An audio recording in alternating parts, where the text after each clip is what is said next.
Hello and welcome to this workshop on MLA 9th edition. My name is Sara Davidson-Squibb. I'm a librarian here at UC Merced. So thanks for joining me. We're going to jump into what we're going to cover today.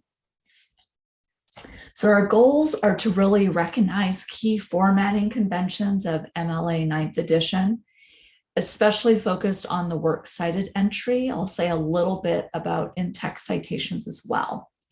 We also want to understand the concept of source and containers that MLA 9th edition uses and which they introduced with their 8th edition, and they're continuing with that. And we're also going to be trying to use the MLA template of core elements to build citations and kind of use that as a visual to help us understand how MLA is approaching citations. Just a little bit about MLA to begin with. So MLA is a citation style that is used especially in English and the humanities. So if you're taking a writing class, it's very likely that you're using MLA citation style, but possibly in some other courses as well.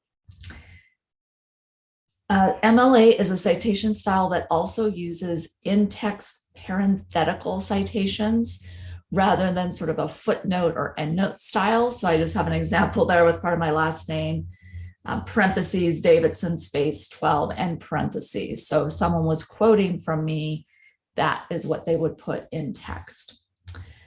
Also, when you do your reference list at the end of a paper that's using MLA citation style, is going to have a works cited. So that's what they put at the top of that end page. That's what it's called, whereas other styles might call it references or something else, but MLA works cited. MLA style can also be applied to a wide range of sources. And I think this is why they started introducing the source container concept, is that it could really accommodate all these sources that we might be using, whether that's a journal article or a streaming video. I've already mentioned that it has this focus on source and containers, which I'll explain in more detail. And MLA with the 8th edition, now the 9th edition, was really trying to offer principles more than strict formulas. So I have read where MLA will say, you know what, you may find that something can be cited correctly using our principles, but one person actually may cite it slightly differently than someone else, which is kind of interesting.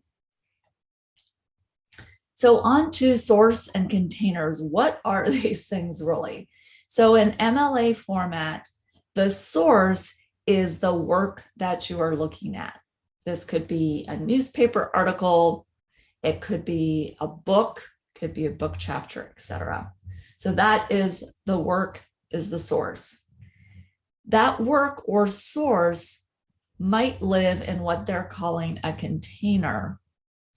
And that container is the larger work. So some examples of this. So I already mentioned that a source could be a book chapter, journal article, could also be something like a video. And then if it had a container for the book chapter, the book would be considered the larger container that it's in. For a journal article, the full journal would be considered the container. Or a video, the distributor or the platform where it's on could be considered the container as well.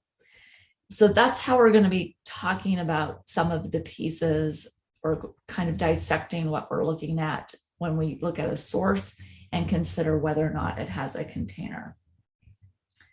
So these are, those nesting dolls, which you may have seen. This is sort of another way to visualize this idea, where you could also have more than one container.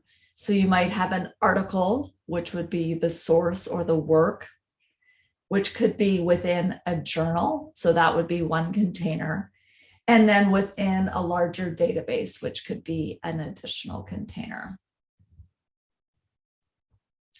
So now we're going to move on to MLA style and what it considers to be the elements and also the template that they use. So this is basically an example of the template where you have potential elements.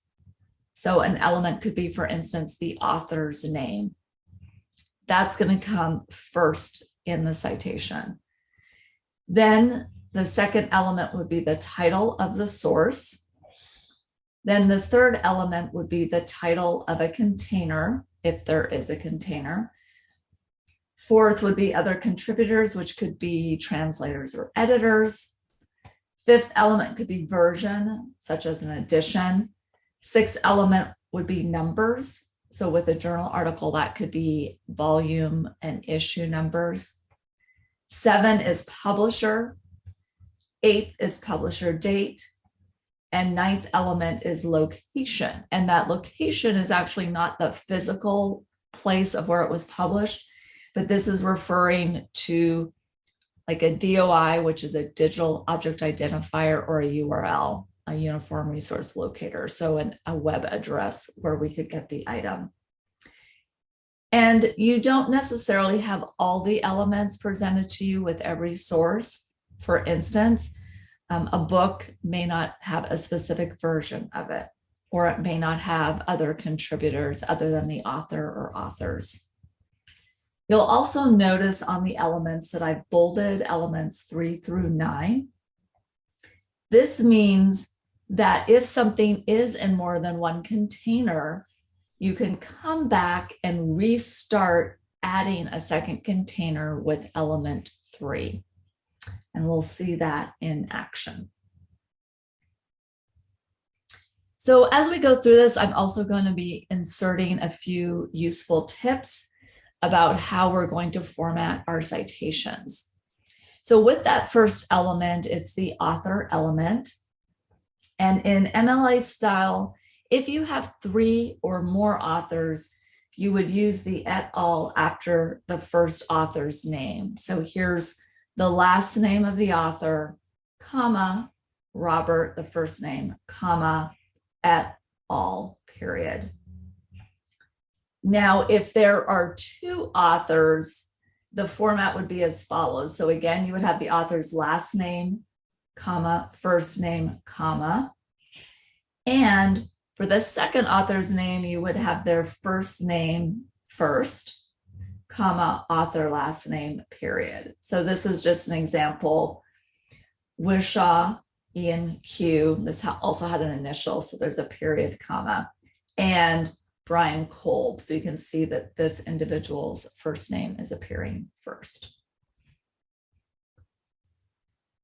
Another useful tip has to do with URLs or DOIs. So in MLA style, they prefer that you use the digital object identifiers, the DOIs, if one is available, because that's considered the sort of the web address that shouldn't be expiring. If there isn't a DOI, you can use a regular URL. Often the databases might have a permanent URL, which you'll want to look for. They use what's called the inactive style of DOIs, meaning that the DOI is not a live hyperlink. And they do this by putting DOI lowercase colon. And then this is the address of the DOI. And if you are just using a regular URL, you actually remove the HTTPS or HTTP : / information. So they're kind of simplifying the DOI or URL information. Next piece in terms of a useful tip has to do with titles. In MLA style, you italicize titles. So for instance, this is a title of a book, the Burley manuscript. That would be italicized. You also capitalize all words unless they are articles, prepositions, or conjunctions. So in this one, this is going to be capitalized because it's at the beginning of this title, and this one's going to be capitalized, the how, because it's after the semicolon. But the before big difference would be lowercase. You also separate a subtitle with a colon and a space and capitalize the word following the colon. So this is just another example, and is capitalized even though it wouldn't normally be, but because of its placement after the semicolon, whereas you have of is definitely lowercase. So this is a little bit different. Some citation styles pretty much have everything lowercase unless it's the first word or a proper noun.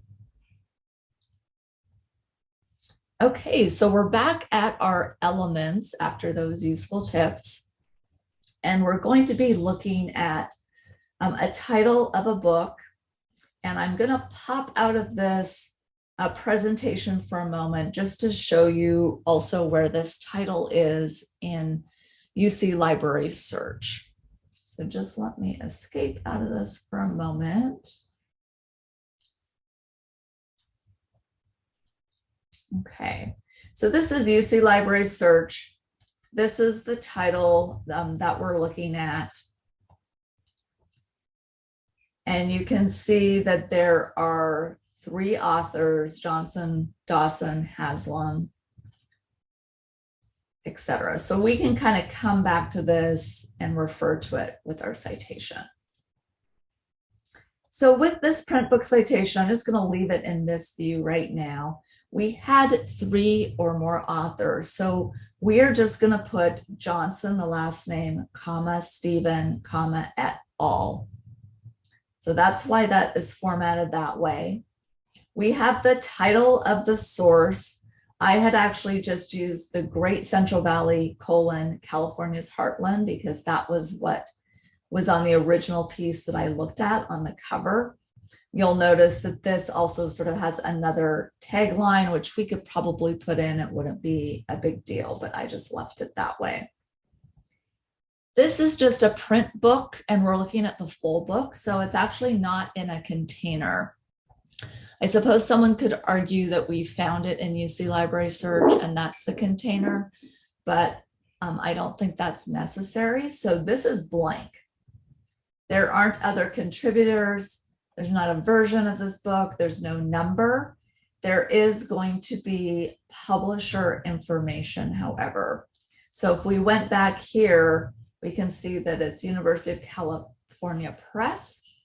Now they mention this in association with the California Academy of Sciences. We could perhaps include that, but I just used University of California Press. That's followed by a comma, and then the published date is 1993, so we can get that from the record as well. One thing I neglected to say earlier when we first looked at the template is that for each of these elements, it also tells you what punctuation needs to follow the element. So after author is a period, after the source title, it's a period, and after the location or the last element, you would have a period.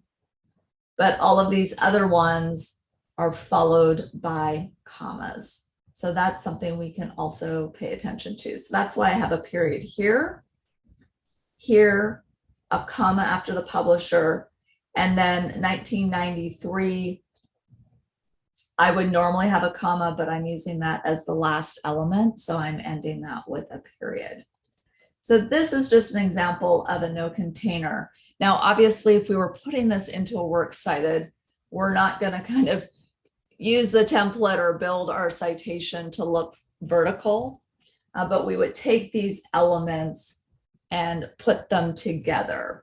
And I'm kind of curious, let's compare to what the UC Library search tool creates for the citation. So I'm back at the record. If I click on citation, you have the option on the side to choose MLA 8th edition. And in many ways, it looks very similar to what we did. So this is what it would look like if you put it into your works cited. It would be double spaced, but we did the same thing with the author. I'm noticing we may not, oh yeah, we italicized the title. I forgot that we had italicized it. And they did put this full piece about who published it, I said that I just put University of California Press, comma, 1993. So it's fairly close. A lot of these search tools have citation builders, and they're a really useful starting point. I think it's really helpful, though, to know what you should be looking for in your MLA citation style, because sometimes things are inaccurate or you need to make some changes. So for me, I would probably start with this, but I would be thinking about what are those elements? What are the punctuation? Is it looking correct? And do I need to make any edits? So that is one example with no container. Let's go on to another example. This one is going to, however, be an ebook, not a print book. So I'm considering this to be within one container. I also have this one brought up in our UC library search. So here's the book. It's telling us that it's available online, and it has a link over to the book. We're also getting some other information here. So I'm going to show what I put into the template to really build out the citation. So I have over here the author. This time we just have a single author.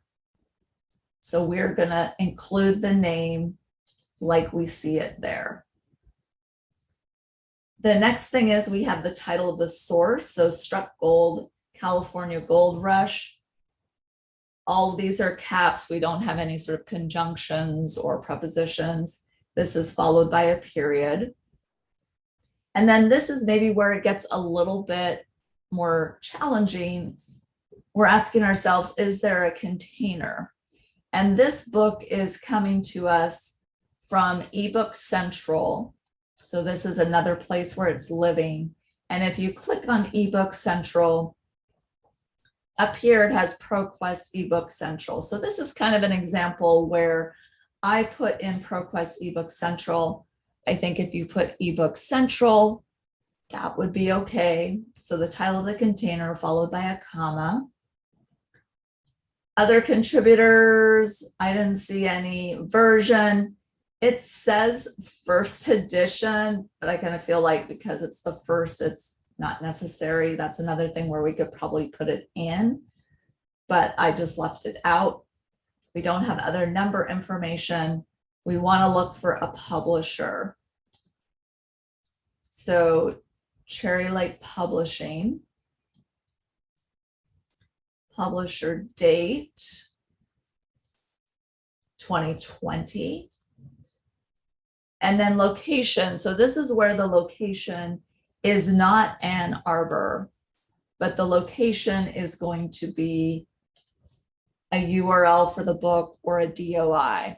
So these books from ProQuest ebook library do not have DOIs, but they do have a URL that we could use. So I think what I did is I just went into eBook Central, and there's like a share link to book. So I could take this, and I think this is going to be the same number, 345, we'll see. Yeah, 345, but you'll notice that I took off the HTTPS part. That was one of the things we looked at earlier in terms of dealing with URLs. So that's an example of a title with a container because it's in this larger ebook platform. So we're going to move on from ebooks to a little bit about articles. And let me just change to my present view again for a moment. So a useful tip about articles, we mentioned that book titles are going to be italicized. For articles, the article title is going to be in quotation marks. So you're going to put a set of quotes at the beginning and at the end. I'm also realizing with this example that I don't have my capitalization correct. So I would need to change these pieces to sledding. Injuries would be capitalized because it's after the semicolon. R for rationale, helmet usage. So only the 4 would be not capitalized. Then if you have the journal title, that is going to be italicized. So basically the journal title is basically the same as like a book title. They're treated in the same way. So this is the title of the Journal of Trauma and Acute Care Surgery. You can see that of and are lowercase. Something else about articles that can be a little bit difficult to keep in the brain, but that's how they format the volume and issue information. So they follow the following conventions where they put VOL period for volume, the volume number followed by a comma. Then for the issue, they put NO for number, period, space, followed by that issue number, comma. And then if it's an article out of that journal, you would put the page numbers. And if there's multiple page numbers, it's PP, period. And in this case, the page numbers actually have a letter in front of them. This is a little bit more common, I think, in the sciences. You probably aren't really going to see this so much with the humanities, but that's why there's an S206 to S208 period. So the PP is for a page range. If the article, so that could be a magazine article, maybe it's only one page, it would be a single P. So P period space and then the number. And if I can move my Zoom stuff, I can see more clearly the citation at the bottom. I need to have these second lines indented, and this would be double spaced. But you can see there's a volume period 10, comma, NO period 4, comma, and this one actually also had a date that could be put in and the page numbers. So a little bit to remember there that they do want the vol no pieces in the citation. Okay, so now the fun begins about using or completing a citation for an article. And I'm using this as an example of something with 2 containers. So basically, our article is going to be within a journal. So the journal is one container. This article / journal is going to be within a database, and that database is going to be our second container. And we're going to try using MLA's interactive template. Hopefully this doesn't look too strange on the screen for us, but we're going to try this out. I'm also going to exit again out of my full screen here. And just because it's a little bit easier. Okay. So we're going to be looking up an article in the database Psycinfo called The Stability of Laughter. And I'm actually just going to try going there directly. So at our databases page, I'm going to enter Psycinfo, and I'm on the VPN because I'm off campus right now. So this gives me access to the database. And I'm going to try looking for the stability of laughter and doing that as a phrase search. And I'm actually wondering if I have the title wrong. So let's see. I'm just going to try my hyperlink now. It seems like a strange title, so that's why I'm like, It's redirecting me and thinking about it. Okay, that did come up, so that's very strange. It didn't come up before, but we won't worry about that right now. So here we are, we're in Psycinfo. We're getting The Stability of Laughter. It's written by James Nikopoulos, probably not saying that correctly. It's in a journal called Humor, International Journal of Humor Research, and we get some other information and actually provides us the DOI. So it looks like a lot of these elements are there for us and could be really useful. Now I'm going to pop over, I'm going to close a couple tabs. I'm going to pop over to MLA Style Center. This is where they have an interactive practice template. So basically, this is the template I showed before, but it's probably just a lot prettier. But you can type things into the template, and then over on the right-hand side, it will kind of show your citation being built. So I'm going to close that so I don't keep going to it. And I'm going to try pulling out this author's name. We'll see if this looks very strange in here. Okay, so it does look a little bit weird, but I think we're good. So the last name, comma, first name, period.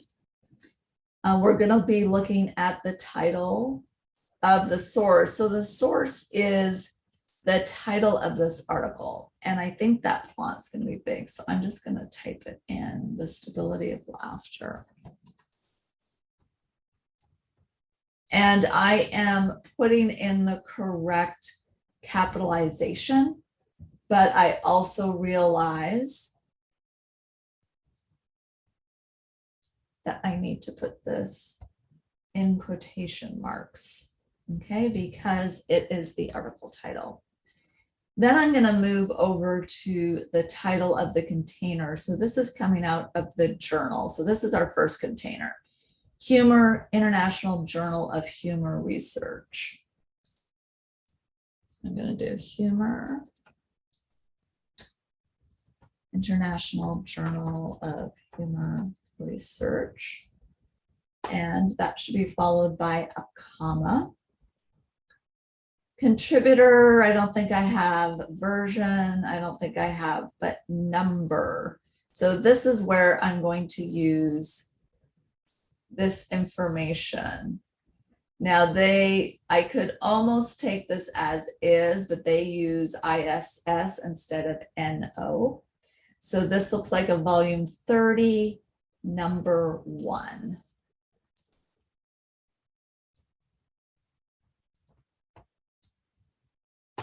Okay, and I'm ending that element with a comma. Publisher, we aren't going to have that information. Publication date, there should be a date on this. It says February 2017. Follow that by a comma. And then it says location. And this is where I can use this DOI. And fortunate for us, they have that in the inactive form. So I should be able to just use that as is. Okay, and I'm going to add a period there. So we just successfully did our journal article within one container. And this looks a little bit weird because the web page isn't wide enough, but this is like our citation forming. Now, one thing that's kind of cool with this interactive template is that you can add a container. So this is where you'll see that 1 and 2 elements are not listed there, but it gives you the options of elements 3 through 9 again. And again, we may have some of these, we may not have all of them. So the title of the container is the place where this article is beyond the journal. Now I noticed with MLA style, they usually will just put basically the platform, so this ProQuest of the database. I really wish that they put in the more specific database. So for instance, put in Psycinfo, but I'm just going to leave it as ProQuest, comma, contributor version, number, publisher, publication date, location. We already have this location. So I think we're good. And because that's the last element, I'm going to change that to a period. So let's see. So it added ProQuest here. Let's see how close our citation is to what ProQuest would recommend in the database. So again, we have the option to see cite in this specific search tool. If I click on cite, I'm going to look for MLA style options. Now they don't have 9th listed in here yet, but 8th is super similar. So I'm going to go MLA 8th edition. And, oh, this is interesting. Oh, I made a mistake. This is a good lesson. I realized where I made my mistake. Okay, so we have the author, the title of the article in quotation marks, humor, the journal, and actually, did I italicize it? I didn't. I need to remember to do that. And you can highlight it and then click the little I, so we'll italicize that. But I made a mistake in the location or the initial location. So I was already putting the location with the DOI here. I'm actually going to take that and put it down here because I neglected to put the page numbers in, and that's going to be really important. People are going to want to see that. So the pages of this article in the journal are 1 to 21. So let me go back here. There we go. And then let's see how close this is. So they have ProQuest, comma. And this is kind of weird what they've done. It's like they've put in the regular URL, and then they've done comma, DOI, colon, and then they put in the HTTP again. And this is more of the active form of the DOI. So again, we only need the DOI colon and then start at 10 point. So this to me is a little bit messy and inaccurate. It's like they're trying to give you more information than you need. So again, this is where it's helpful to know what you're looking for. Probably what I would do is I'd be like, oh, this is overall a great citation. I'm going to take this and use this, but I'm going to modify the bottom part because I know I certainly don't need 2 URLs, and the DOI in the inactive form is preferred. So kind of interesting what they did there. But again, this was just using the interactive template. Again, it's just more of a visualization to get you used to the MLA elements and how they're putting those together. So let's move back over to the slideshow. And as we move into wrapping up, I just wanted to say something about page numbers, not in the works cited entries, but in your in-text citations. As mentioned in MLA style, it's not footnotes or endnotes, but you do parenthetical citations if you're paraphrasing or quoting from something. And for those, you're going to use, for instance, the author's name, like Patel, space, page number, and then beginning and the end is in parentheses.